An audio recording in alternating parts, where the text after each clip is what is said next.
नमस्कार, मैं हूं नगमा। आप देख रहे हैं सच की पड़ताल। आज सच की पड़ताल में इजरायल और गाजा की युद्ध की कहानी। एक बार फिर इस समय क्या ताज़ा हालात हैं आपको बताते हैं। इजरायली सेना और हमास के बीच एक तरफ जोर शोर से युद्ध जारी है और WHO के मुताबिक उत्तरी गाजा में अब ऐसा कोई भी अस्पताल नहीं बचा है जहां पर लोगों का इलाज हो सके। उधर लगातार इजरायली बमबारी को सही ठहराते दिख रहे हैं। इजरायली सेना का दावा है कि गाजा शहर में सुरंगों का ऐसा जाल मिला है जो हमास के नेताओं के घरों तक जाता है। और इस बीच हमास ने एक बयान जारी किया है।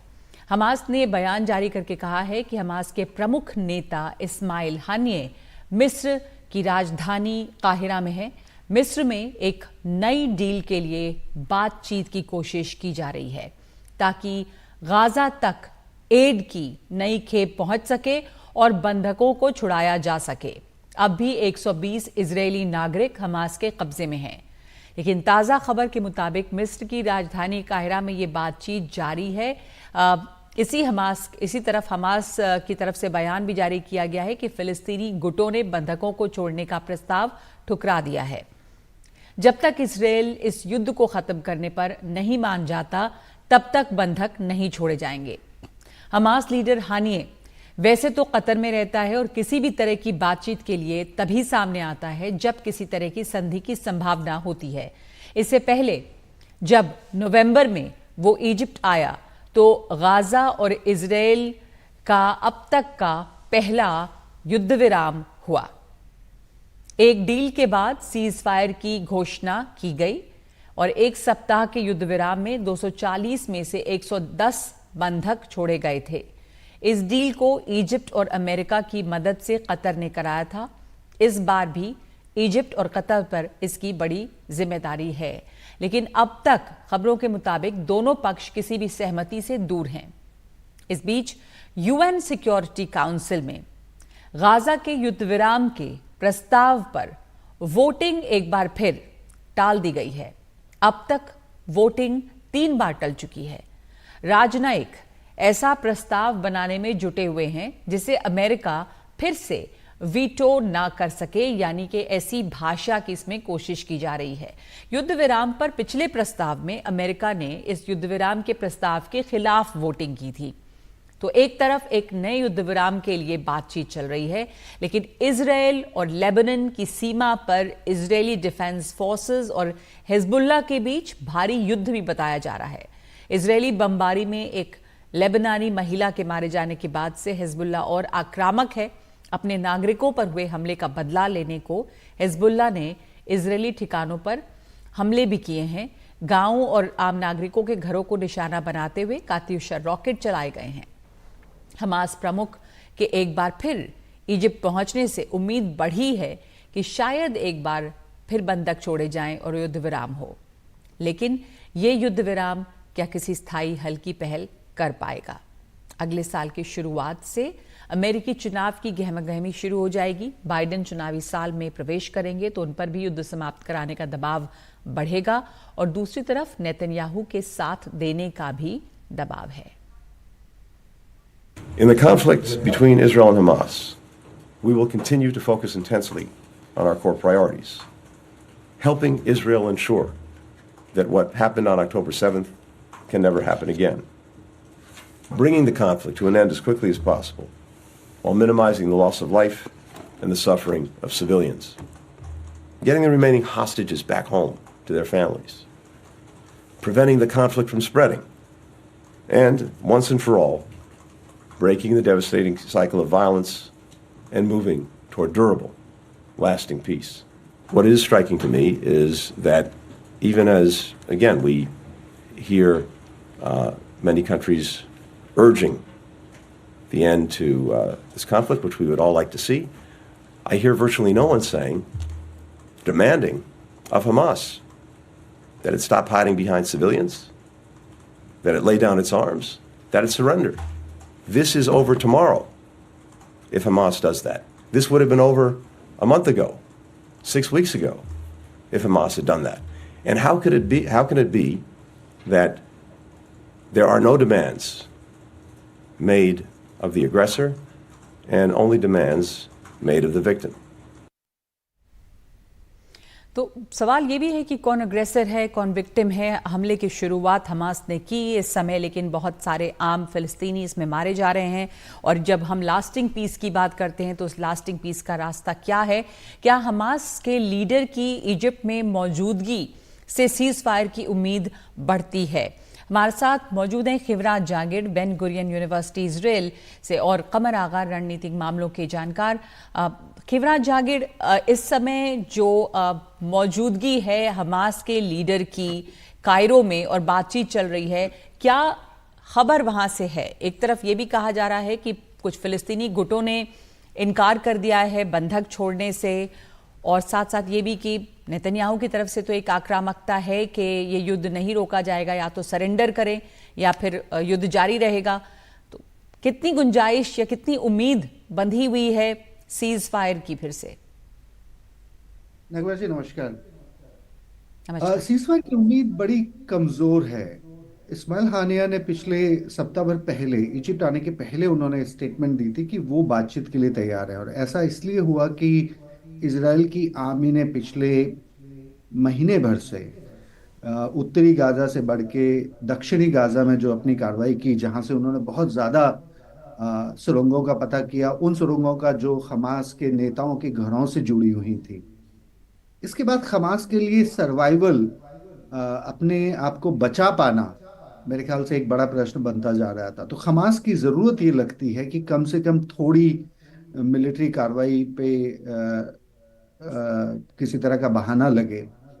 इसराइल की मुश्किल ज्यादा है। हमास फिर भी एक तरह से कहिए कि अपनी ताकत पे अड़ा हुआ है। वो ताकत है अपने बंदूक, इसराइल के बंदूकों को न छोड़ना। इसराइल ने जी। पिछले एक सप्ताह में एक बहुत दर्दनाक हादसा देखा, जब 3 इसराइल के बंधक अपनी जान बचाने के लिए इजरायली आर्मी की तरफ बढ़े और इजरायली सेना ने उनको एक तरह से आतंकवादी मानते हुए उन पे फायरिंग करी और वो तीनों मारे गए। इसका बहुत बड़ा झटका लगा इसराइल की आवाम को। इसराइल के नेता इस चीज को नहीं ये तरह से सफाई दे पाए कि आप ऐसा कैसे कर गए। तो जो बंदियों जी। के परिवारों का जो दबाव है, वो नेतन्याहू के लिए अब बड़ा प्रश्न बन गया है। तो नेतन्याहू नहीं चाहते कि किसी तरह की बातचीत उनको हमास से इस समय करनी पड़े। पर अब इसराइल ने का ये ऑफर इसराइल से गया था। इसराइल ने इजिप्ट से कहा था कि आप हमास से बात करके हमें बताइए कि हम किस बात पे सीज फायर पे पहुंच सकते हैं। इसराइल ने 40 बंदूकों की मांग की थी और 7 दिन की युद्ध विराम की बात की थी। अपेरेंटली हमास ने इस बात को कल तो ठुकरा दिया है। पर इस्माइल खानिया के इजिप्ट में होने के संकेत ये देते हैं कि बातचीत अभी होगी। और मेरे ख्याल से बातचीत 40 बंदूकों के छोड़ने की तो होगी, पर इसराइल को हमास के कुछ संजीदा, कुछ बहुत ज्यादा टेररिस्ट एलिगेशन वाले बंदूकों को इसराइल की जेलों से छोड़ना पड़े। और मेरे ख्याल से वो बात इसराइल अब विचार कर रहा है कि वो कैसे करे। तो ये कुछ बात एक फिलिस्तीनी। तरह से इसराइल की जी। तरफ से ज्यादा मुश्किल है और हमास हाँ। अपनी ताकत पर अड़ा हुआ है। ओके। कुछ ये भी खबर आई कि बातचीत तो चली रही है, इस्माइल हानिया वहाँ मौजूद है जो कतर में रहते हैं, उनका इजिप्ट में आना, सामने आना और बातचीत की जो कोशिश है, अगर ये गुंजाइश कम लगती है कि किसी तरह की सीज फायर हो, तो फिर इस वक्त इस्माइल हानिया की मौजूदगी का क्या मतलब हुआ कायरो में? देखिए, उनकी मौजूदगी तो जाहिर सी बात है, उनकी थोड़ी जरूरत का इशारा है कि उनको अब अपनी मिलिट्री प्रोटेक्शन से, मतलब उनके जो भी बंधक या उनके जो भी सिपह सालार जो गाजा के हैं, मिलिट्री कैंप वाले कासिम ब्रिगेड के लोग, वो अब जिस जगह छुपे हुए हैं वो जगह बहुत छोटी है। दक्षिणी गाजा में पूरी तरह से इजरायली आर्मी का कब्जा है। और उस कब्जे से अब हो सकता है वो 2 सप्ताह और बच जाए या 4 सप्ताह और बच जाए। पर आप देखें, इजराइल का मिलिट्री ऑपरेशन अब बाहरी किसी दबाव से रुकने वाला तो नहीं है। आपने जैसे जिक्र किया कि सिक्योरिटी काउंसिल का 3 दिन से जी। लगातार एक रिजोल्यूशन को पोस्टपोन करने का मतलब यह है कि बाहरी दबाव इसराइल के ऊपर ना के बराबर है। इसका मतलब है कि हमास एक ही तरह से इसराइल को रोक सकता है, वो है बार्गेन और डील करके। तो खानिया मेरे ख्याल जी। से अपनी जरूरत को छुपाने के लिए भले ही इस समय डील को ठुकरा रहे हैं पिछले 24 घंटे में, पर आने वाले 1 या 2 दिन में वो जरूर किसी न किसी शर्त पे एक युद्ध विराम को तो मानने वाले हैं। तो इसका मतलब कि युद्ध विराम की गुंजाइश बनी हुई है, एक आध युद्ध विराम और वो 7 दिनों के लिए या 10 दिनों के लिए जो है, क्योंकि ऐसी भी खबर है कि चाहते हैं कि एड की एक और खेप वहां पर पहुंचे और इस बदले में कुछ बंधकों को भी छोड़ा जाए। इसमें कतर का और इजिप्ट का, कमर आगा साहब, एक बड़ा रोल है। पहले भी इजिप्ट अमेरिका की मदद से ही कतर ने इस डील को नेगोशिएट करवाया था और ये सीज फायर हो पाया था। और इस बार भी इजिप्ट में वहां पे मौजूद हैं, जैसा खिवराज जागिर कह रहे हैं कि उम्मीद तो है, लेकिन ये भी है कि जिस तरह से वहां पे युद्ध जारी है, हमास की सुरंगों का भी पता चला है, उनके नेताओं के घरों तक ये सुरंगें जाती हैं, तो उनका खात्मा भी जल्द होगा। और नेतन्याहू बार बार ये कहते हैं कि या तो सरेंडर करें या खत्म हो। तो किस तरह का दबाव अमेरिका के ऊपर भी है? यूएन सिक्योरिटी काउंसिल में जो ये बार बार प्रस्ताव को एक तरह से टाला जा रहा है, वोटिंग को, अमेरिका पर किस तरह का दबाव दिखता है? इजराइल पर क्या दबाव है? देखिए, दोनों के ऊपर बहुत दबाव है, पूरी दुनिया का दबाव है। 150 देशों ने युद्ध विराम के लिए जनरल असेंबली में वोटिंग की है कि फौरन होना चाहिए युद्ध विराम। सिक्योरिटी काउंसिल में अब तक अमेरिका लगातार वीटो करता जा रहा है और अभी भी वो बार बार वोटिंग को पोस्टपोन कर रहे हैं। उनकी जो वो थी एम्बेसडर यूनाइटेड नेशन में, वो वहां भी गई वॉशिंगटन बात करने, और फिर उसके अलावा फिर उन्हीं ने और टाइम मांगा रेजोल्यूशन की वोटिंग के लिए। तो अमेरिका के अंदर इलेक्शन भी है, जैसा अभी बता रहे थे, अब अगले साल के अभी कुछ। और फिर उसके अलावा ये भी है कि अमेरिका के अंदर भी डिमॉन्स्ट्रेशंस बहुत हो रहे हैं जंग के खिलाफ। यूरोप के अंदर भी हालात अच्छे नहीं है। यूरोप में भी आम जनता, खासतौर से यूथ जितना है, यंग 50 साल से बल्कि कम वाली उम्र वाले, वो तो इसराइल के इस जो इस वक्त हो रहा है उसके खिलाफ हैं। वो चाहते हैं अमन शांति हो, 2 स्टेट सोल्यूशन हो। अमेरिका भी बात करता है 2 स्टेट सोल्यूशन की, मगर इसराइल के ऊपर अभी तक उसने कोई जोर नहीं दिखाया कि उसको फौरन इम्प्लीमेंट करे। ये सही बात है कि अभी भी इसराइल जो है ये काफी हद तक अमेरिका पे डिपेंडेंट है। इकोनॉमिक एड भी उसको मिलती यानी है, अगर मिलिट्री अमेरिका एड अभी भी। भी, कबर आका साहब, अगर अमेरिका चाहे अभी भी तो ये जंग रुक सकती है। अगर कोई रोक सकता है इसराइल को तो अमेरिका। और अमेरिका में इलेक्शंस भी हैं और पॉपुलैरिटी बाइडेन की इससे अफेक्टेड होती है, ये जो यहाँ पर युद्ध है, क्योंकि ऐसा आप कह रहे हैं कि बहुत इसके खिलाफ भी आवाज़ें उठ रही हैं। तो उस इलेक्शन ईयर में जाने के पहले किसी तरह के सोल्यूशन की गुंजाइश यहाँ पर बढ़ती है? हाँ, मुझे देखिए, जंग कोई इंडेफिनेटली चलना मुश्किल है, लेकिन दूसरी तरफ ये भी है कि ये जंग रुकेगी नहीं। शायद कुछ दिनों के लिए वहां पे पॉज हो जाए, या जैसा कि 1 हफ्ते की बात चल रही है इस बार। लेकिन अब इस जंग में हिजबुल्ला और हूती भी ज्वाइन कर चुके हैं, और इनका जो मेन गोल है कि इसको खत्म मत होने दो बल्कि इनलार्ज कर दो उस पूरे एरिया में। अब अमेरिकन को ने अपने ट्रूप्स पहले ही ईस्टर्न मेडिटेरेनियन में बिल्कुल गाजा के पास ही, जिसे समझ लीजिए, वहां पे डिप्लॉय कर रखे हैं। फिर हम लेबनान की वजह से फिर उस दूसरी तरफ ये है कि उनका नया एक फ्रंट खुल गया जी। रेड सी में, बाबुल मंदब में, जहाँ के ऊपर ये लगातार शिपिंग इन्हीं ने जो है वो डिस्टर्ब कर दी है। शिपिंग वहां से नहीं हो पा रही, बहुत से शिप को केप ऑफ गुड होप से घूम के आना पड़ जी, रहा है वहां पे लगातार हमले भी हो रहे हैं। फिर उसके अलावा यह है कि पर्शियन गल्फ के ऊपर भी अमेरिका ने काफी डिप्लॉयमेंट कर रखा है। तो कहाँ कहाँ फिर सीरिया के ऊपर लगातार अटैक होते हैं, इसराइल को करना पड़ रहा है बार बार, वहां के ऊपर भी, वहां पे भी मिलिटेंट ग्रुप हैं। तो ये जंग मुझे नहीं लगता कि आने वाले समय में रुक जाएगी। जी। हाँ, गाजा में हो शिवराज सकता है आगे कि इसका कुछ। दायरा और ज्यादा बढ़ता हुआ दिख रहा है। ये अभी एक टेम्पररी सीज फायर हो भी जाए और थोड़े बंधक छूट जाएं, पर जैसा हमने सुना कि हम पैलेस्टीनियन ग्रुप्स की तरफ से भी ये डिमांड आती है कि हम बंधक नहीं छोड़ेंगे जब तक कि इजराइल पूरी तरह से ये जंग नहीं रोकेगा। जी बिल्कुल, उधर से भी ये डिमांड है। और मुझे नहीं लगता कि आने वाले समय में ये बेसिकली ईरान की टैक्टिक्स है, बहुत पुरानी। इन्हीं ने इराक में भी यही किया, अमेरिकन को आने दिया जब अमेरिकन ने पूछा, फिर उसके बाद जी। अमेरिका के पैर जी। नहीं जमने दिए। फिर इसके बाद अफगानिस्तान में भी यही हुआ कि तालिबान को उन्हीं ने पिटवाया भी, फिर उसके बाद तालिबान वो सपोर्ट भी दे दी जब अमेरिकन जी। आ गए।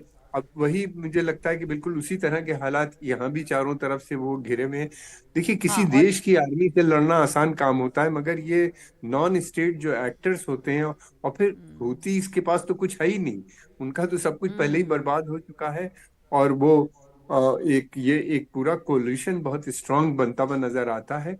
और ये मैं आपने समझता सही हूँ कहा कि कि ये किसी भी देश की आर्मी से लड़ना फिर भी आसान है, लेकिन नॉन स्टेट एक्टर्स और उसका दायरा भी बढ़ रहा है, जिसमें लेबनान भी शामिल है, इसमें हूती बागी भी शामिल है, यानी कि हिजबुल्ला है इधर। तो ये एक समस्या बनी हुई है और दुविधा में इजराइल भी है, दुविधा में अमेरिका भी है। यहाँ पर फिलहाल बस इस पर फोकस है कि ये जो बातचीत चल रही है इजिप्ट में, उससे एक बार फिर से एक सीज फायर हो ताकि कुछ फौरन राहत मिले। धन्यवाद आपका कीवराज जागिड़ और कमर आगा हमारे साथ जुड़ने के लिए। सच की पड़ताल में भी इतना वक्त है हमारे पास, एक ब्रेक लेना है और ब्रेक के बाद लौटते हैं।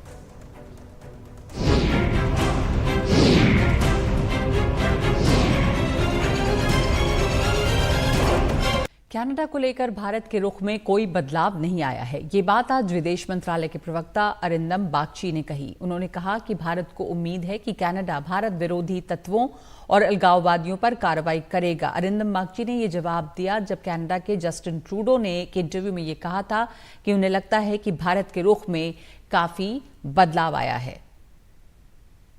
Our position has been quite consistent, and whenever this has been raised, I think we have highlighted how we see the problem, and frankly, the core issue remains the space that is given to extremists and terrorists and anti-India elements in that country.